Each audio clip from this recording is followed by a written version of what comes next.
안녕하세요. 정보부동산TV 송소장입니다. 좋아요, 구독 꾹 눌러주시고요. 오늘은 토지 고르는 법 10가지에 대하여 알아보겠습니다.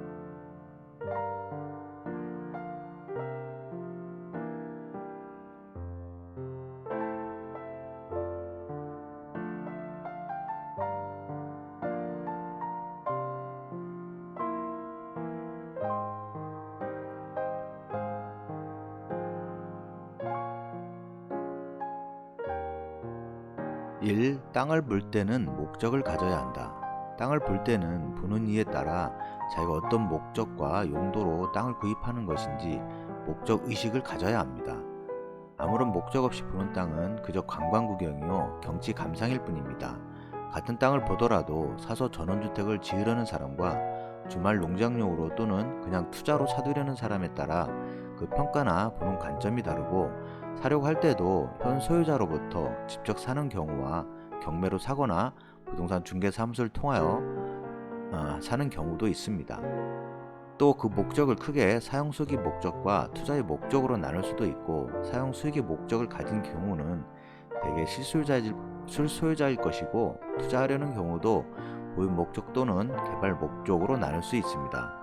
따라서 땅을 볼 때는 지금 내가 무슨 목적으로 저 땅을 보유할 것인지 사전에 구상하면서 보아야 할 것입니다. 2. 땅의 물리적인 현황을 살펴야 한다. 땅의 물리적 현황으로는 땅의 모양, 형태, 경사도, 앉아있는 방향, 토질, 그리고 사용 현황에 대한 관찰이 필요합니다. 땅 모양, 즉 주변의 다른 토지와의 경계선이 반듯한가, 제멋대로 되어 있는가가 활용에 있어서 매우 중요합니다. 일반적으로 돌에 접한 부분이 좀 더 긴 직사각형의 땅이 정사각형이나 다른 모양보다 활용도가 좋습니다. 땅이 평평한가, 경사 졌는가, 경사도는 얼마가 되는가 하는 것도 중요합니다. 농지는 경사도 15도 이상은 한계 농지라 하여 농지 전용이 수월합니다. 임야는 경사도 25도 이상은 산지 전용 허가가 나지 않습니다. 땅이 앉은 방향도 중요합니다. 햇빛과 전망을 가리는 것이 없으면 더욱더 좋습니다. 우리나라는 북반구의 중간에 있고 사계절이 있기 때문에 시골에서는 집을 지었을 때 집안의 밝음과 해 뜨는 시간 및 일조량, 특히 해지는 시간이 매우 중요합니다. 이것은 예전에는 일조량과 난방에 밀접한 관련이 있었다고 보고 있지만, 대부분 사람들이 남향을 선호하여 팔 때도 더욱 수월합니다. 전원주택지를 고를 때는 지형은 남쪽으로는 시야가 트이고 경사가 만만하며 북서쪽에는 산이나 숲이 있는 남저 북고형이 좋습니다. 다음은 땅의 지질이나 지반도 보아야 합니다. 안반이나 돌이 많은지 여부, 지하수가 잘 나오는지, 물이 양질인지, 연약한 지반은 아닌지, 논을 매립한 경우 몇 년은 토지를 다지고 나서 집을 지어야 건물이 침하되거나 기울어지지 않습니다. 토양이 극도의 산성인 경우 식물의 생육이 어렵고 점토가 높으며 배수가 용이치 않는 문제점이 있습니다. 3. 땅의 주변 환경은 매우 중요합니다. 땅 자체는 마음에 들고 조건이 좋지만 주위 환경이 좋지 않아 땅으로서의 제값을 하지 못하는 경우가 허다합니다. 땅은 부동이고 사람 마음대로 들어서 옮길 수 없기 때문에 주어진 주위 환경은 인위적으로 피할 수 없습니다. 말하자면 땅은 숙명적으로 주변 환경의 영향을 받는다고 할 수 있습니다. 땅 주변에 혐오시설, 위험시설, 기피시설이 있는 곳은 피하는 것이 좋습니다. 이것은 주변에 쓰레기 매립장, 하수 종말 처리장, 화장장, 공동묘지, 도살장 등의 혐오시설이 있는 경우나, 또는 유류창고, 주유소, 사격장, 예비군 훈련장 등 위험시설, 대규모 축사, 양계장, 가곡공장, 가죽공장, 공해유발공장 또는 비행장, 주차장, 물류센터 등 대형 차량의 입출입이 잦은 곳, 버스나 대형 트럭의 종점이나 고압선, 전주나 전선이 뻗쳐있는 고압선 밑에 땅 등 기피시설이 있는 경우를 말합니다. 이러한 경우에는 필연적으로 소음, 악취, 지하수 오염 등의 피해를 입게 되며 용도가 제한될 수밖에 없습니다. 따라서 팔리지도 잘 않고 땅값이 오르지 못하는 경우가 많습니다. 반대로 주변의 관광명소나 휴양림, 문화재, 공원, 골프장, 스키장, 유명 계곡이나 바다, 강, 호수, 저수지 등이 있을 때에는 그만큼의 어드밴티지를 받게 됩니다. 물론 이렇게 주요 환경이 탁월한 지역은 통상 자연환경보전지구나 상수원 보호구역, 공원구역, 보전임지 등으로 공법상 제한을 받는 경우가 많습니다. 또한 전원주택지 선정에 있어서 주변 환경은 가까이는 이웃집 등이 되고 멀리는 그 마을의 생활 수준이나 분위기 등이 될 수 있습니다.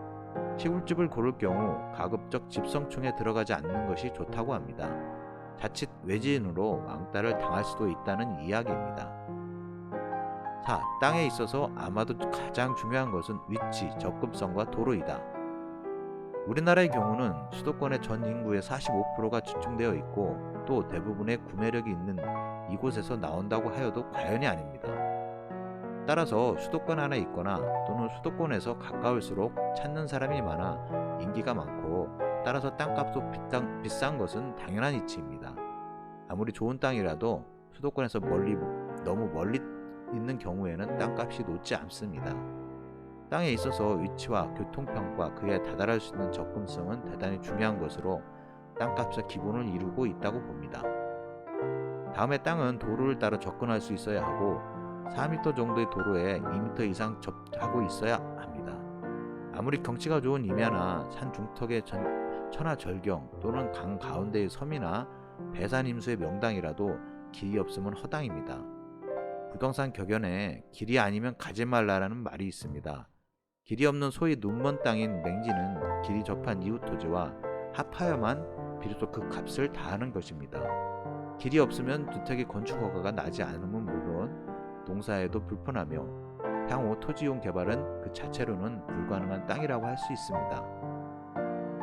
5. 땅의 소유권이나 이용권 등의 권리관계는 구입 시 필수적인 사항입니다. 땅을 보고 마음에 들지만 그 등기부 등본을 보는 순간 미련이 없어지는 경우도 많습니다.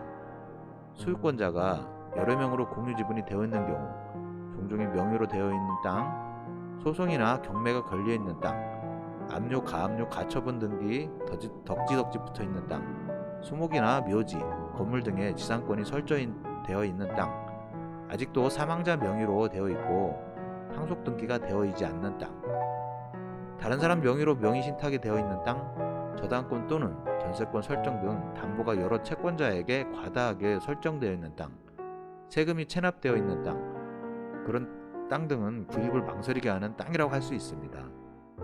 그러나 일어난 복잡한 권리관계도 경매를 통해 낙찰받으려는 전문가에겐 오히려 좋은 호재가 될 수도 있다는 것을 알아야 합니다. 일반인이 기피하는 물건이 여러 번 유찰되어 오히려 적은 경쟁률에 싼 값으로 낙찰받을 수 있는 기회를 얻을 수 있다는 것입니다. 보통 중개사무소에서는 이런 물건은 취급하지 않습니다. 나중에 책임 소재가 따르게 되고 중개 수수료는 똑같기 때문에 그 시간에 다른 물건이 매매에 집중하는 경향이 있습니다. 이런 토지들을 일반 매매로 구입 시에는 전문 지식을 갖춘 공인중개사무소와 법률사무소와 협력하여 해결할 수 있다면 좀 더 저렴하게 매입하실 수 있습니다. 지금까지 토지 고르는 법 10가지 중 1탄 5가지에 대하여 알아봤습니다. 다음 시간에 나머지 2탄 5가지 방법에 대하여 영상 진행하겠습니다. 지금까지 시청해 주셔서 감사합니다.